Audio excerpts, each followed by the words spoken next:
좋으신 주님을 찬양합니다. 우리 좌우합되는 분들과 인사를 나눕니다. 반갑습니다. 환영합니다. 축복합니다. 오늘도 주의 은혜가 우리 새벽전을 찾으신 여러분들 가운데 함께 하시기를 축원합니다. 오늘부터 사순절이 시작됩니다. 오늘이 제2의 수요일이죠. 수요일 오늘부터 해서 주일을 뺀 나머지 40일 동안 사순절이 이제 진행이 되고, 사순절이 끝나는 마지막 날 이제 부활주일이 이제 돌아오게 됩니다. 시작된 이 사순절 기간 동안 주님의 은혜와 사랑, 십자가, 골고다, 나를 위해 행해 주신 예수 그리스도의 놀라운 이 구원의 은총을 깊이 묵상하고, 그래서 이것이 우리에게 더 살이 되고 뼈가 되고 인생의 자양분이 되어서 우리의 삶을 더 윤택하게 하고 복되게 하는 그런 기간이 되도록 여러분 가운데 함께 하시기를 축원합니다.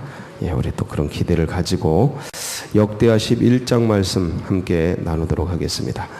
어제 이제 르호보암이 패착을 두게 되죠. 잘못된 선택을 하게 돼서 결국은 이제 나라가 분열되게 되는 그런 씨앗, 나라가 쪼개지는 그 씨앗을 뿌리게 됩니다. 그래서 원로들의 의견을 채택하지 않고 신진 세력들, 이제 본인과 함께 자라난 젊은이들의 그 의견을 이제 채택을 하게 되죠.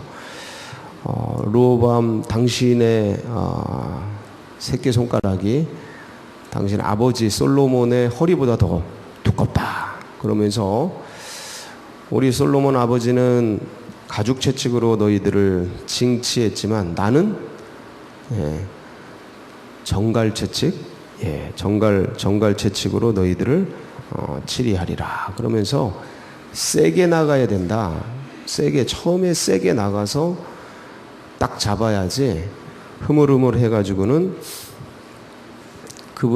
이 국민들한테 잡혀서는 절대 통치가 안 된다. 그러면서 이제 그 신진 세력들, 젊은이 그룹들의 의견을 채택하게 되어서 결국 이것들이 이제 국민 여론을 아주 분열하게 만들죠. 그래서 그쪽 열지파, 북쪽의 열지파는 이제 여로보암을 중심으로 해서 이제 어떤 세력을 구축하려고 하게 됩니다. 그리고 이쪽 남유다와 베냐민 두 지파, 남쪽에 있는 두 지파는 르호보암의 정통성을 인정해서 왕으로 세우고 이제 나라를 구축하려고 하는데, 이때 이제 그 이후에 이제 오늘 말씀입니다. 이제 오늘 말씀인데 르호보암이 뭐를 하려고 그래요? 전쟁을 하려고 그러죠. 전쟁을 하려고 그럽니다. 그래서 준비를 했는데 18만 명의 군인들을 모아서 이제 전쟁을 준비하는데, 그때 이제 하나님의 사람 스마야가 나타나서 예언의 말씀을 이제 하죠. 그래서 이건 하나님에게서 일어난 일이기 때문에 형제간에 전쟁하지 말아라 하고 르호보암과 국민들에게, 백성들에게 예언의 말씀을 선포합니다. 이것을 이제 듣고 전쟁을 멈추게 되죠. 그 대신 이제 나라를 방비를 이제 어떻게 튼튼하게 했는지 남쪽 또 동쪽 서쪽 쭉 해서 이제 나라 방비하는 이야기가 나오고, 그 다음에 르호보암이 굉장히 강성했다가 이제 강성한 그런 모습, 3년 동안 강성했던 모습들을 이제 나누고, 그 다음에 이제 어떻게 자녀들이 있었는지, 그리고 어떻게 이제 마무리가 됐는지 정도를 이제 이야기하는 오늘의 말씀입니다. 그러니까 어제 문제가 생겼습니다. 오늘 그 대응 방안이 이게 이제 역사적 사실이지 않습니까? 이게 역사서에 기록이 돼 있는 겁니다. 그러니까 조선 왕조 500년 뭐 이런 것처럼 이게 이제 기록이 돼 있는 거예요. 그러니까 역사를 보면서 이 역사 속에 있던 사람들의 하나하나 행동들, 그리고 그들의 선택들, 그 대응을 어떻게 했는지 이런 거를 우리가 이제 보면서 오늘의 삶에 이제 적용을 하면 이게 내일을 윤택하게 하죠. 그래서 과거는 미래의 거울이다. 이렇게 얘기할 수가 있는 거예요. 과거가 그냥 역사로 그냥 이렇게 남아있는 정도가 아니고 과거를 잘 들여다보고 거기서 해안을 얻으면 이제 윤택한 미래가 펼쳐지게 되는 거죠. 오늘 우리도 이 성경의 말씀은 크게 역사와 예언으로 이루어졌습니다. 역사와 예언. 근데 이 예언조차도 이미 지난 과거가 계시록을 빼고는 거의 뭐 신약의 몇 부분을 빼고는 마태복음 24장 이런 말세에 대한 종말에 대한 예언 요 아주 극히 일부분을 빼고는 성경 전체가 구약에 예언된 것도 이미 이루어져서 역사가 됐고, 그러니까 예언이 역사가 돼버렸어요. 그러니까 구약의 대부분이 역사서고 그다음에 예언서인데, 물론 성문서가 조금 있긴 하지만 그건 일부입니다. 시편이나 이런 것들. 근데 이 전체가 신약도 그렇고 이게 전부 역사가 돼버렸어요. 역사의 이야기가 된 거죠. 근데 이 역사를 가지고서 오늘을 들여다보면서 오늘의 우리의 삶을 어떻게 행해야 하는가에 의해서 새로운 미래가 펼쳐지게 되죠. 그래서 저는 어제 이제 그러한 일들을 오늘 어떻게 처리하는가를 보면서 문제가 생겼을 때 우리는 어떻게 대응해야 하는가, 이 부분들에 대해서 오늘 같이 상고한다면 오늘 이 새벽전을 찾으신 여러분들에게 하나님의 은혜가 제대로 자리 잡는다는 그런 시간이 될 줄로 믿습니다. 자, 르호보암이 남북이 이제 어떤 의견이 대립이 됐습니다. 그럼 이때 어떻게 해야 되는가? 작게는 집에서 애하고 뭐 작은 애랑 큰 애랑 의견이 부딪힙니다. 대부분 많이 부딪힐 겁니다. 왜냐면 첫째랑 둘째랑은 성향 자체가 달라요. 그리고 부모들이 첫째를 대하는 거하고 둘째를 대하는 거하고는 완전히 다릅니다.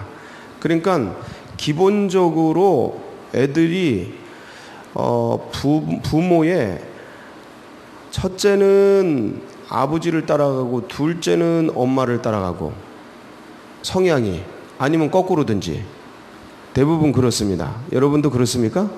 예, 잘 모르겠어요. 거의 대부분 그렇습니다. 그러니까 첫째, 둘째가 있으면 대부분 둘 정도를 나니까. 그러니까 한편은 엄마, 한편은 아빠를 따라가요. 그러니까 이제 엄마, 아빠는 둘이 좋아서 결혼을 했는데 결혼하고 보니까 서로 반대야. 대부분이 그래요. 반대입니다. 한 90% 정도가 그런 것 같아요. 서로 반대가 되는 그 성격이 좋아가지고 결혼을 하는 거예요. 근데 결혼하고 살다 보니까 좋긴 좋은데 나중에는 이제 이게 좀 어렵고 부딪히는 면들이 그 반대되는 성향 때문에 또 그래요. 근데 그거를 애들을 통해 보게 되는 겁니다. 그러니까 애들이 서로 지잘났다고 싸우고 잘했다고 싸워요. 이때 어떻게 해야 되는가? 가정에서 이렇게 시작이 되고 서로 간에, 부부 간에 이게 성향이 완전 다르지 않습니까? 남녀는 항상 영원한 타자입니다. 결혼을 해도. 공감이 됩니까? 공감이 안 됩니까? 하여간 영원한 타자예요. 아무리 붙어 살아도. 그러니까 이 어떤 일들이 생겼을 때 이게 되게 서로 보는 면이 다를 수가 있어요. 그래서 이게 어느 때는 이제 다툼이 됩니다. 문제가 생겨요. 이때 어떻게 해야 되냐? 네 잘났다 그러고 끝날까? 그러면 이제 서로 관계가 깨져버리죠. 관계가 깨지면 이게 더 멀리 가면 이제 이혼이 되고 다툼이 되고 이러는 거예요. 싸움이 되고. 그러니까 이때 어떻게 해야 되냐? 이 얘기랑 똑같은 얘기예요, 이게. 우리 집안의 부부 얘기, 자녀의 다툼 얘기, 아니면 이제 셀이나 어떤 기간, 뭐 남녀 여전도에, 아니면 어떤 그 직장에서 동료 간에, 그 사업장에서 뭐 사장님과 직원들 간에, 요때 문제가 생겼을 때 이 문제를 어떻게 해결해 가야 하는가에 대한 그런 어떤 근원, 뭐 어떤 그 원리, 그런 것들을 얘기하는 것이죠. 여러분은 어떻게 해결합니까? 문제가 생겼을 때 제일 먼저 뭐 해야 될까요? 전쟁해야 됩니까? 대화를 해야 되죠. 대화. 자리를 마련해야 되잖아요. 대화 자리를 마련해야 됩니다. 그러니까 지금 우리가 1장을 읽었는데 10장 여기에 지금 이제 서로가 갈라섰잖아요. 막 다툼이 벌어졌잖아요. 그러니까 이 르호보암이 정책을 하나를 잘못 실행을 해서 강경책을 실행을 하지 않습니까?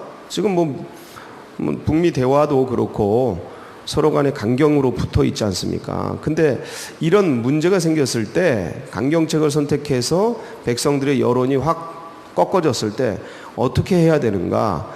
니네들 니네끼리 뭉쳐서 당을 지어? 전쟁. 사람 모아. 군사 모아? 가자. 때려잡자. 이게 과연 해결책일까? 이거는 이제 둘 다 진짜 망하는 거죠. 둘 다 망하는 거예요. 왜냐면 둘이 국력을 다해 싸우면 얘네들만 있는 게 아니잖아요. 주변에 적군들이 많잖아요. 그 주워먹는 거죠. 어부질이. 두 나라 힘 다 빠지도록 싸우게 하고 그 다음에 주워먹는 거예요. 우리 남북 치열하게 싸웠잖아요. 이거 옆에 있는 나라 일본이나 중국이나 러시아에서 소련이었죠. 그때 주워먹지 않은 게 다행이죠. 우리나라 서로 완전 땅바닥에까지 폐허가 됐잖아요. 그때 이제 연합군이 와가지고 다행히 주위에서 주워먹지 않은 거지. 남북이 치열하게 싸우면 그건 어부질이죠. 뭐 주변의 나라. 걔는 그렇게 될 수 있어요. 그러니까 이게 이제 하나님께서 이제 말리시는데 그러면 어떻게 풀어가야 되는가? 전쟁이 아니라 처음엔 뭐를 해야 된다? 대화를 해야 됩니다. 하여간 아무리 싫어도 아무리 마음에 안 들어요. 저 르호보암 정책 저런 걸 선택해? 저게 왕이야? 저게 인간이야? 저게 리더야? 아무리 싫어도 대화 자리에 앉아야 돼요. 앉아야 됩니다.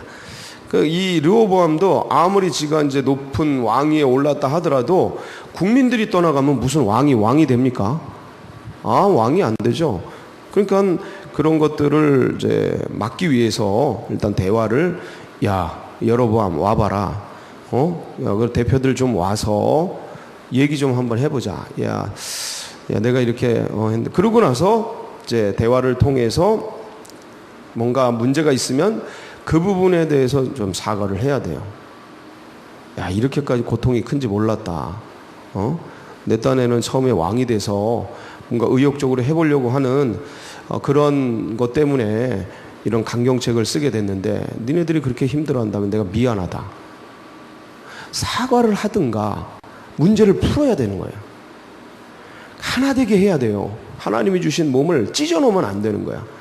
하나님이 주신 쇠를 번식은 해도 되는데 이걸 그냥 서로 당지어가지고 싸움이 생겨서 분립하고 대립하고 싸우게 하면 이거는 하나님 앞에 이건 맡겨주신 사명을 제대로 못하는 거야. 어떻게든 주님 앞에서 자기 자신을 찢든지 자신을 넓히든가 이게 수용이 안 돼.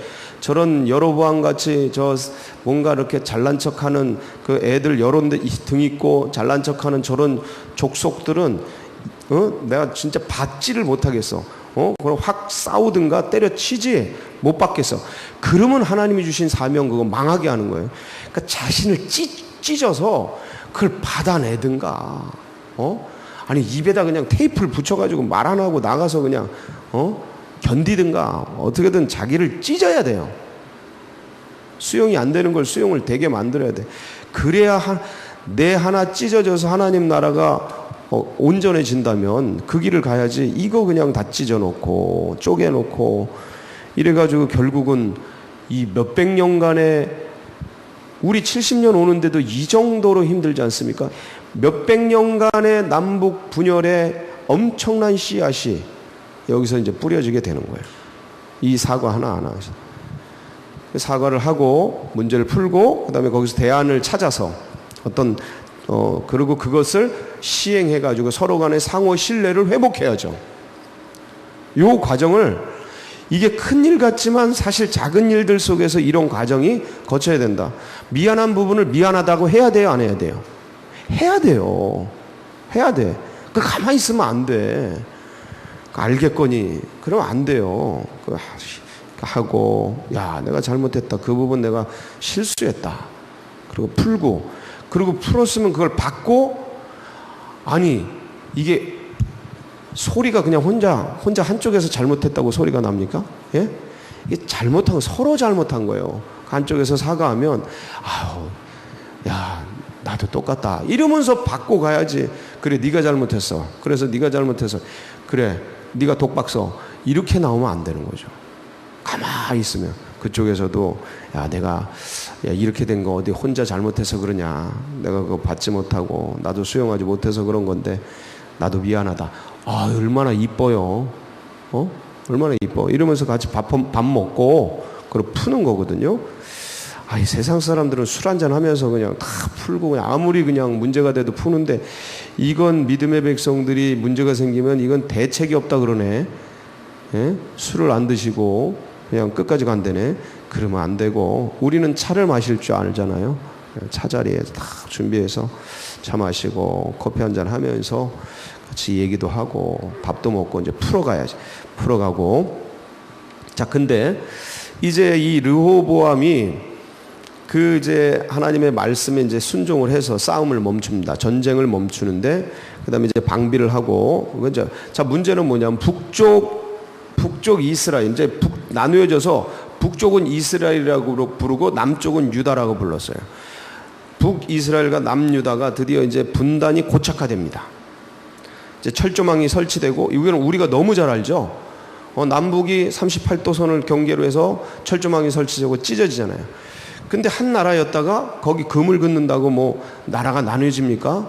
처음에는 그냥 무슨 소리야? 그리고 넘어오고 올라가고 왔다 갔다 하는데, 근데 이제 거기 38선이 그어지고 철조망이 쳐지고 군사들이 지키고 경계를 쓰고, 그러니까 이제는 고착화되는 거죠. 분단이 고착화돼. 이런 상황 속에서 북쪽에서는 여로보암이 이 백성들이 성전에 내려가면 이 사람들의 민심이 다 남쪽으로 흘러갈 것 같아서 이 38도선을, 우리나라로 표현하면 38도선을 긋고, 그리고 북쪽에다가 우상을 세웁니다. 베델과 단에다가 금송아지를 세우고 이런 일들을 해요. 그러니까 한마디로 말하면 다른 신앙을 세운 거죠. 다른 신앙. 이게 너희를 애굽에서 인도한 신이다 해서 다른 신을 만듭니다. 그러니까 그런 모습을 보다가 북쪽에 있는 사람들이 여로보암 이상한 사람이네. 그래가지고 거기에 하나님을 신앙하는, 정직하게 신앙하는 믿음의 백성들이 대거 어떻게 해요? 남하합니다. 남하. 그게 이제 13절 14절 얘기예요. 온 이스라엘의 제사장들과 레위 사람들이 그들의 모든 지방에서부터 르호보암에게로 돌아오되, 남쪽으로 돌아오되, 레위 사람들이 자기들의 마을들과 산업을 떠나 유다와 예루살렘에 이르렀으니. 왜 그랬냐면 이는 여로보암과 그의 아들들이 그들을 해임하여 다 잘라버렸어요. 왜냐하면 이 옛날 제사장들은 신앙이 어디예요? 성전 중심이니까, 이게 그냥 다 남쪽 중심이니까 그게 그냥 머릿속에 박혀서 그걸 어떻게 할 수 없으니까 다 잘라버리고 해임하고, 여호와께 제사장 직분을 행하지 못하게 하고, 여로보암이 여러 산당과 수념소 우상과 자기가 만든 송아지 우상을 위하여 친히 제사장들을 세움이라. 요 얘기가 열왕기상 12장 26절로 33절에 나오는데 한번 읽어볼까요? 시작. 그의 마음에 스스로 이르기를 나라가 이제 다윗의 집으로 돌아가리로다. 만일 이 백성이 예루살렘에 있는 여호와의 성전에 제사를 드리고자 하여 올라가면 이 백성의 마음이 유다 왕 된 그들의 주 르호보암에게로 돌아가서 나를 죽이고 유다의 왕 르호보암에게로 돌아가리로다 하고, 이에 계획하고 두 금송아지를 만들고 무리에게 말하기를 너희가 다시는 예루살렘에 올라갈 것이 없도다. 이스라엘이 이는 너희를 애굽 땅에서 인도하여 올린 너희의 신들이라 하고, 하나는 베들에 두고 하나는 단에 둔지라. 이 일이 죄가 되었으니 이는 백성들이 단까지 가서 그 하나님께 경배함이더라. 그가 또 산당들을 짓고 레위 자손 아닌 보통 백성으로 제사장을 삼고, 이 여덟째 달 곧 그 달 15째 날로 절기를 정하여 유다의 절기와 비슷하게 하고 제단에 올라가되 베델에서 그와 같이 행하여 그가 만든 송아지에게 제사를 드렸으며, 그가 지은 산당의 제사장을 베델에서 세웠더라.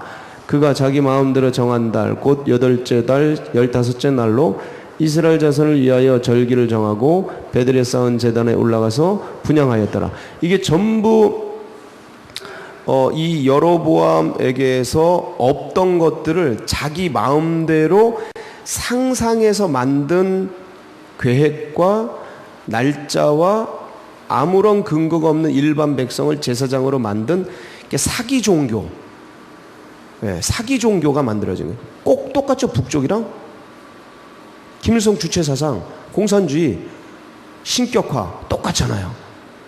너무 감사해. 이거 성경이 있어가지고 그냥 완전히 똑같아. 그러니까 이런 것들을 토대로 거짓 위에 세워진 거예요. 그게 얼마나 불쌍해요. 이 북이스라엘이 거기에 도무지 같이 있지 못하는 그 사람들이 내려와요. 남하를 해요. 그러니까 그분들은 자기 산업과 어떤 기업들을 다 두고 어떻게든 정리했겠지만 그 짧은 시간에 뭐 어떻게 정리를 했겠어요. 갑작스럽게 시행되고 이렇게 됐는데 그 다 두고 내려온 거야. 신앙의 자유를 찾아. 마치 청교도들처럼. 영국이 그냥 그 성공회를 막 하려고 하니까 그 신앙의 자유를 찾아 아메리카로 갔던 것처럼 남으로 내려온 거예요. 우리 그때 남북 갈라질 때 우리나라도 남쪽으로 대거 내려왔습니다. 신앙인들이. 평양에 굉장히 많았거든요. 아주 신앙이 출중한 사람들이. 다 조만식 선생과 몇몇 무리 빼놓고는 대부분 내려왔어요. 그 다음에 우리나라가 부흥하기 시작한 겁니다, 여러분. 이 신앙인들이 내려와서. 그러니까 보세요. 이쪽도 똑같잖아요. 이분들이 이렇게 내려오니, 자, 16절, 오늘 말씀 16절, 17절 보세요. 이스라엘 모든 지파 중에 마음을 굳게 하여 이스라엘의 하나님 여호와를 찾는 자들이 레위 사람들을 따라 예루살렘에 이르러 그들의 조상들의 하나님 여호와께 제사하고자 한지라. 얼마나 신앙이 출중해. 그러므로 3년 동안 유다 나라를 도와 솔로몬의 아들 르호보암을 강성하게 하였으니 이는 무리가 3년 동안을 다윗과 솔로몬의 길로 행하였습니다. 이들이 내려와서 나라를 강하게 한 거야. 근데 몇 년 동안이에요? 3년 동안. 왜 3년 동안이었을까? 역대하 12장 1절 2절. 내일 다룰 말씀인데 미리 한번 보죠. 시작. 르호보암의 나라가 견고하고 세력이 강해짐에 그가 여호와의 율법을 버리니 온 이스라엘이 본받은지라. 그들이 여호와께 범죄하였으므로 르호보암과 왕 제5년에 애굽왕 시삭이 예루살렘을 치러 올라온. 3년 동안 이렇게 부강해지니까 마음이 어떻게 됐어요? 교만해졌어요. 그래서 하나님 떠나게 되고 그래가지고 이렇게 이제 무너지게 됩니다. 시삭이 쳐들어와서 다 때려 부시죠. 자, 여러분, 오늘 이제 분단이 고착화되고 그러면서 이제 남아한 백성들, 신앙인들을 통해 남쪽 유다가 강성해지는 모습 우리가 살펴보았습니다. 그러니까 믿음의 백성들이 가는 곳은 강해져요. 하나님 신앙으로 딱 붙은 백성들은 강하여 용맹을 발하게 되어 있습니다. 그대로 성경적 원리대로 되게 돼 있어요. 그래서 오늘의 말씀을 보면서 다시 한번 우리 사이에 혹시 일어나는 문제들이 있으면 어떻게 해야 된다? 대화를 하고 그리고 사과를 하고 대안을 만들어 실행을 하게 되는데 이 일들을 내 생각과 내 마음대로 내 경험대로 움직여가면 이것 자체를 오해합니다. 상대방이. 야, 대화하자. 이 말 자체를 오해해요. 그래서 항상 뭐를 해야 돼요? 이 사람 사이에 일어나는 일은 이성과 사람의 일이 아니고 영적인 영의 일이다. 그러니까 이 사람하고 대화하는 것도 뭐예요? 하나님에게 의존해야 돼. 하나님을 의지해야 돼요. 그래서 문제가 생겼을 때 항상 뭐 해라? 기도해라. 그래서 주님께 묻고 듣고 순종하면서 하나님 문제가 생겼습니다. 큰일 났습니다. 나라가 쪼개되게 생겼습니다. 하나님 여로보암과 그 장로들의 마음을 변화시켜 주셔서 대화할 수 있게 그래서 한 나라가 하나로 되어서 쪼개지지 않게 도와주세요. 기도해야 되는데 이 르호보암이 기도를 안 해요. 결국 이렇게 나라가 쪼개지고 그리고 나라가 시삭에게 무너지게 되고 이런 일들이 일어나게 됩니다. 우리의 삶 속에서는 오늘 또 하루 살아갈 때 주님께 묻고 듣고 순종하며 나아가는 복된 날 되시길 축복합니다. 같이 기도하시겠습니다. 예, 이 믿음과 신앙이 다음 세대들에게도 흘러가고 우리 새 가족들의 가슴 속에 새겨지도록 위해서 기도해 주시고 오늘부터 이제 제 수요일 사순절 40일 시작이 됩니다. 여러분 주님을 더 깊이 묵상하고 은혜로운 부활절 될 수 있도록 많은 영혼이 와서 전도되고 또 올해 장기적으로 출석하지 못하던 성도들이 주님을 찾고 신앙이 부활할 수 있도록 여러분 위해서 기도해 주시고 이 나라 민족과 서울제일교회 나가는 앞길 여러분 각자의 기도 제목 붙들고 우리 주여 한번 부르짖고 기도하며 나갑니다. 부르짖습니다. 주여